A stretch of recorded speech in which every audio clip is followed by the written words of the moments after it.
Richard Hayes' name was printed boldly at the top of the gala program. For weeks, the evening had been promoted as his speech, his story, his legacy finally being put into words.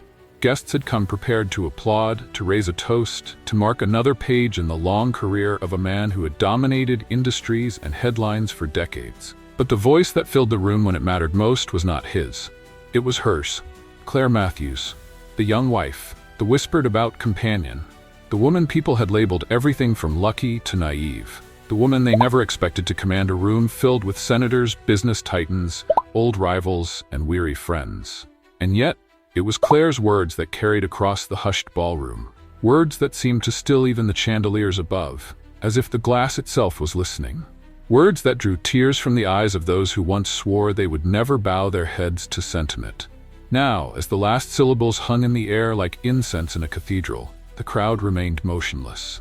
Some had their hands folded in their laps, others pressed napkins to their cheeks, while a few simply stared at the empty chair on stage, trying to reconcile the man they thought they knew with the man Claire had revealed. The silence was heavy, but it was not hollow. It was filled with the weight of truth, and within it lingered a question that pulsed through every heart in the room. What had she said? And why did it feel as though history itself had been rewritten in that quiet moment? The only way to understand was to go back. Not with urgency, not with spectacle, but with the patience of memory. To return to where it began, long before the gala, long before the tears, when Richard Hayes still wore his crown of iron and laughter was just another mask he put on for the world. Richard Hayes was 65, and to many, he seemed untouchable. The skyscraper that bore his company's name glistened against the skyline, its windows reflecting the sun like polished armor.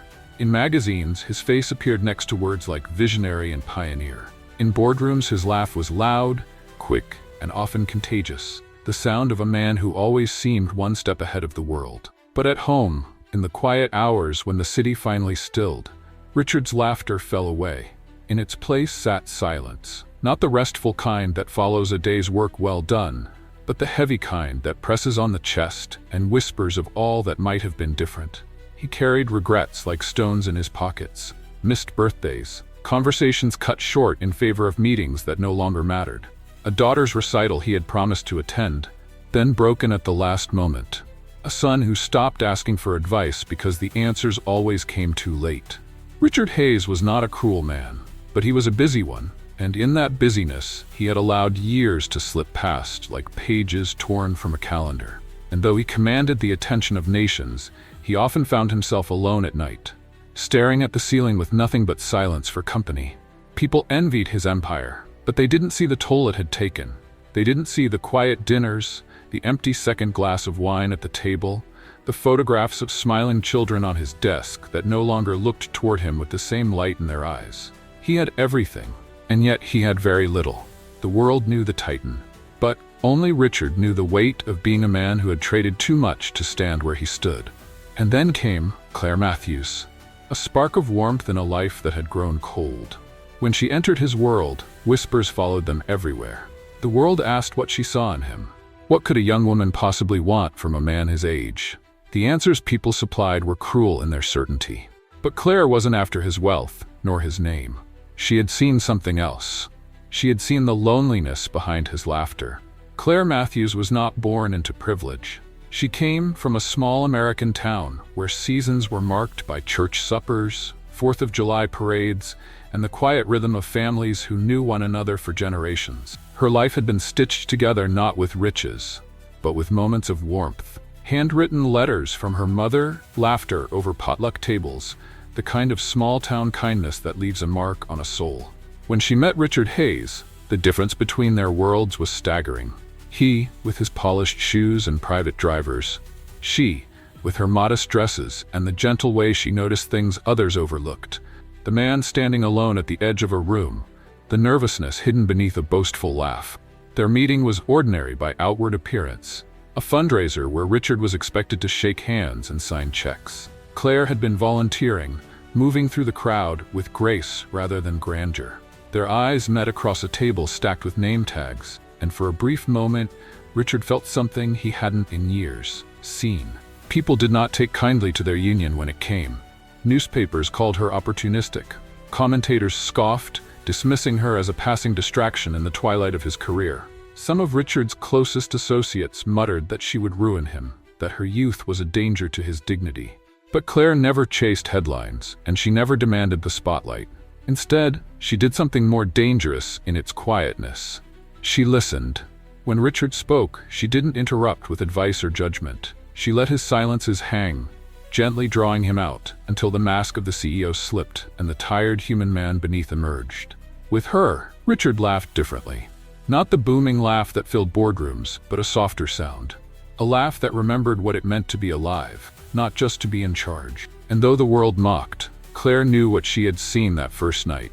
Not a titan, not a headline, not even a fortune.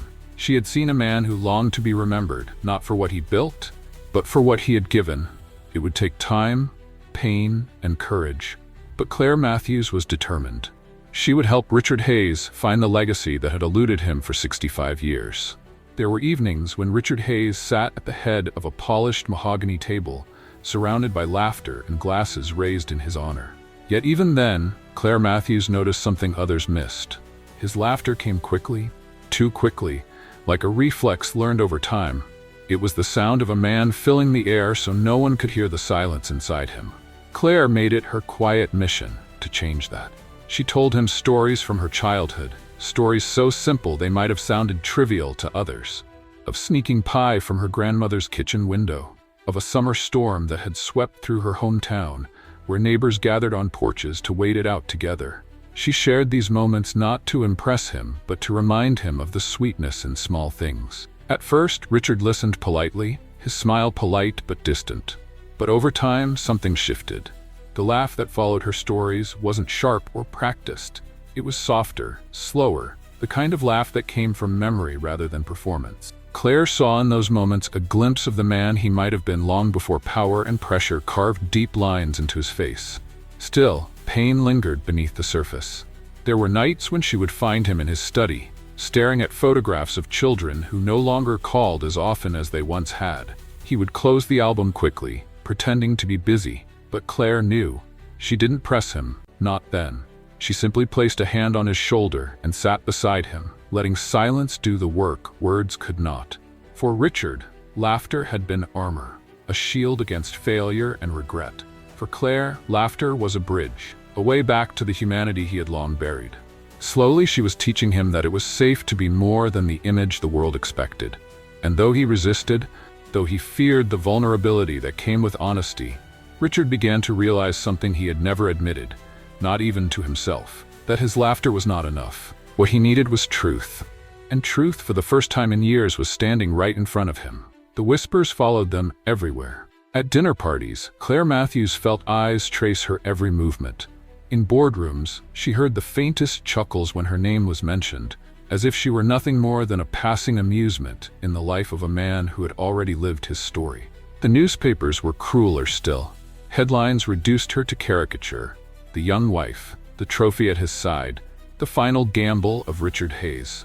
Columnists speculated how long she would last, how quickly she would leave once the inheritance was secure. Some even suggested she was the beginning of his downfall.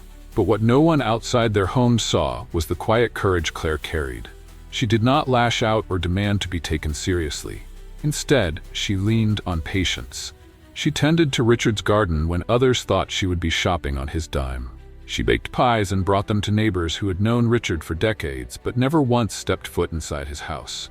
Slowly, people closest to them began to notice. A secretary who once dismissed her as unimportant now found comfort in her kindness. A driver, weary from long hours, discovered she remembered his birthday when no one else did. Claire was building something stronger than approval. She was building trust. Richard, however, struggled. His pride bristled against the ridicule.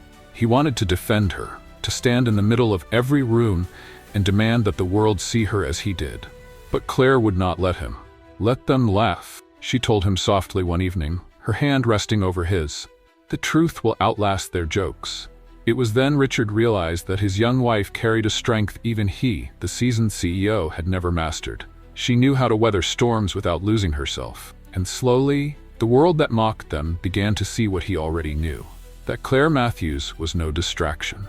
She was the one person brave enough to stand beside him without needing anything in return. Life has a way of stripping away illusions when time grows short. For Richard Hayes, that moment arrived with a doctor's note, a quiet conversation behind closed doors, and the realization that even the most powerful man could not bargain with his own body. The diagnosis was not sudden, but it was sobering. Years of late nights, skipped meals, and relentless stress had left their mark. His health, once robust, was faltering. Richard tried to dismiss it, to bury himself in schedules and projects, as though sheer willpower could undo the truth written in his veins. But Claire Matthews would not let him hide. She accompanied him to every appointment, holding his hand when his pride wanted to push hers away. She made him tea when he could not sleep, sitting quietly beside him as the minutes stretched into long hours. And when he raged, because yes, even Richard Hayes raged at the unfairness of it all, she did not argue. She let him rage. She let him fall apart. And then she helped him gather the pieces again. For the first time in his life, Richard faced the possibility of leaving behind more than buildings and balance sheets. He faced the question of legacy, not in headlines, but in hearts. What would people remember when the man was gone and only his story remained? It was in that fragile space between fear and acceptance that Claire's strength shone brightest. She reminded him that it was not too late, that forgiveness could still be sought, that love could still be given, that history was not finished being written. And though Richard Hayes resisted because he was a man built on resistance, something in him began to bend. At 65, standing at the edge of his own mortality, he realized that legacy was not measured in years lived, but in the courage to change before time ran out. And it was Claire, the young wife so many had dismissed, who refused to let him face that truth alone. The night of the gala had been circled on calendars for months. It was meant to be Richard Hayes' triumph, the culmination of a lifetime in business. The program listed him as keynote speaker, a man ready to deliver a reflection on success, legacy, and the future of the company he'd built brick by brick.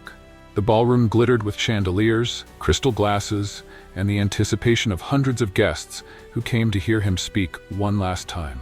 But when the moment arrived, Richard's hands trembled. He rose slowly from his chair, approached the podium, and stared down at his notes. The words blurred. He cleared his throat once, twice, but nothing came. For the first time in his long career, the man who had commanded boardrooms and dominated negotiations could not find his voice. The silence grew heavier with each passing second. A cough echoed in the back. Someone shifted uncomfortably in their chair. Richard's shoulders sagged, the weight of his years pressing down. He turned, intending to retreat quietly to surrender to the moment. And then softly, Claire Matthews rose from her chair. She placed a hand on his arm, not with pity, but with steady reassurance. Her eyes met his, and for a moment, the room no longer existed. It was only the two of them. Richard gave the faintest nod, and with that, Claire stepped forward. Gasps rippled through the crowd. It was unheard of. The young wife? The woman mocked by papers and whispered about in private halls? She wasn't on the program. She wasn't supposed to speak. Yet there she was, walking to the podium with grace that made the grand chandeliers above seem dim by comparison. When she reached the microphone, she did not adjust it or fumble with notes. She simply placed her hands gently on the podium, let the silence stretch, and then began to speak. Her voice was steady, low, and filled with something the room had not expected. Truth. Claire Matthews did not begin with numbers or accolades or the empire Richard Hayes had built. She began with a memory. "I met Richard," she said softly, "not as the world's CEO, but as a man who was standing alone at the edge of a crowded room. A man who smiled for others, but carried a silence no one else seemed to hear." The ballroom stilled. She spoke of the nights she had found him in his study, flipping through photographs with trembling hands. She spoke of his laughter, how the world thought it booming, but she knew it as fragile. She painted a picture of a man who had given his life to building something great, but had nearly forgotten that greatness is measured not only in buildings, but in love. Then her voice deepened with conviction. "Legacy," she said, "is not what we leave behind in stone and glass. Legacy is what we give to the hearts we touch. Richard Hayes has taught me that, and tonight I want you to remember not only the empire, but the man who still believes it is not too late to love, to forgive, and to give." Tears glistened in the eyes of people who had once dismissed her. Some bowed their heads, others nodded slowly, as if recognizing truth they too had long buried. Even Richard himself, standing off stage, felt his vision blur as he watched the woman everyone had doubted reveal the part of him he could never show. Claire ended not with grandeur, but with grace. History will remember Richard Hayes as a leader, but I will remember him as the man who found the courage to laugh again, not for the world, but for himself. The room erupted in silence. Not applause, not yet. Just silence, thick, reverent, and filled with the sound of tears. The days that followed felt different. Newspapers that once mocked their marriage now carried headlines of admiration. Editorials described Claire Matthews not as the young wife, but as the voice of his heart. The story of that night spread beyond the company, beyond the city, even beyond the business world. It became something greater, a reminder that legacy is not built on fortune alone, but on the courage to be human. Richard Hayes himself changed. The man who had once filled his schedule with meetings began carving out time for phone calls with his children. He met his grandchildren for ice cream on Saturdays, something his assistants would never have penciled into his calendar before. He returned to old friendships he had left unattended, writing letters of apology that surprised those who thought he had forgotten them. And together, he and Claire began a foundation. Not one that bore his company's name, but one that carried her vision. Scholarships for children from towns like hers, medical support for families who had no safety net, quiet acts of giving that asked for no recognition. For Richard, this was freedom. For Claire, it was proof that her faith had not been misplaced. She had seen the man beneath the armor, and now the world was beginning to see him too. He was still a CEO in the public eye, but more than that, he was becoming what he had never dared to believe he could be. A man whose story mattered not because of what he owned, but because of what he gave. And so the memory returned to that quiet ballroom, the night when history shifted not through deals or contracts, but through words spoken from the heart of a young wife. The empty chair on stage, the untouched glass of water, the silence that lingered long after Claire Matthews stepped down from the podium. All of it told a story, not just of a man and his wife, but of what it means to find redemption at the edge of life. That night, the world wept not for loss, but for recognition. They saw in Richard Hayes what they saw in themselves, the longing to be remembered not only for success, but for love. And they saw in Claire what courage looks like, quiet, steady, unwilling to yield. The tears were not weakness. They were testimony, proof that when truth is spoken gently, it can touch even the hardest hearts. As the lights dimmed and the guests finally rose from their seats, the air carried with it something rare, a sense of reverence, of gratitude, of change. Richard Hayes would be remembered, not only as a CEO, not only as a man of wealth and power, but as a husband who, with the help of Claire Matthews, found the courage to leave behind more than buildings. He left behind love. And so what began as whispers about a young wife became something far greater, an echo of love, courage, and redemption that even time cannot erase. Claire Matthews stood in the shadow of Richard Hayes' legacy, but in truth, she gave that legacy its heart. What she did that night was not just for him. It was for everyone who has ever longed to be remembered for more than success. If this story touched your heart, we'd love to hear from you. Share in the comments. What moment in Claire Matthews' journey moved you the most? And if you were listening closely, you might notice how often Richard Hayes' name came up. Drop your answer in the comments. We may feature your name in a shout-out as a thank you for being part of our Fiction Echoes family. If you enjoy meaningful stories like this one, the next chapter is already waiting. Just click the video that's about to appear, and we'll see you there. Don't forget to like, subscribe, and tap the bell so you never miss a moment of what happens next.